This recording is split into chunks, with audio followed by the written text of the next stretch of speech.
തിരക്കുള്ള Thiruvananthapuram medical college റോഡിലെ ഗതാഗതം തടസ്സപ്പെടുത്തി കോൺഗ്രസിന്റെ വൈദ്യുതി ഓഫീസ് മാർച്ച്. പ്രതിപക്ഷ നേതാവ് വി.ഡി. സതീശനാണ് സമരം ഉദ്ഘാടനം ചെയ്തത്. മണിക്കൂറുകൾ ഗതാഗതം സ്തംഭിപ്പിച്ച ശേഷമാണ് കോൺഗ്രസ് പരിപാടി അവസാനിച്ചത്. തിരക്കുള്ള പട്ടം മെഡിക്കൽ കോളേജ് റോഡ്.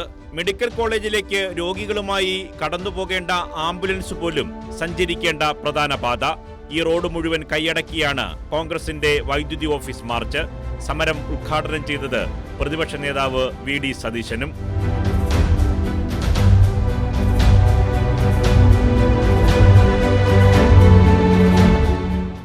റോഡിന്റെ ഒരു ഭാഗം മുഴുവൻ സമരക്കാർ കൈയടക്കി. വാഹനങ്ങൾക്ക് മുന്നോട്ടു പോകാൻ കഴിയാത്ത അവസ്ഥ. അവസാനം പോലീസ് ഇടപെട്ട് ഒരു ഭാഗത്തുകൂടെ മാത്രം വാഹനങ്ങൾ തിരിച്ചുവിട്ടു. അപ്പോഴും നേതാക്കൾ അവരുടെ പ്രസംഗം തുടർന്നുകൊണ്ടേയിരുന്നു. പിന്നീട് പ്രവർത്തകർ പിരിഞ്ഞുപോയി തുടങ്ങിയ ശേഷമാണ് സമരം നടക്കുന്ന റോഡിലൂടെ വാഹനങ്ങൾ പോലീസ് സഹായത്തോടെ പ്രവേശിച്ചു തുടങ്ങിയത്.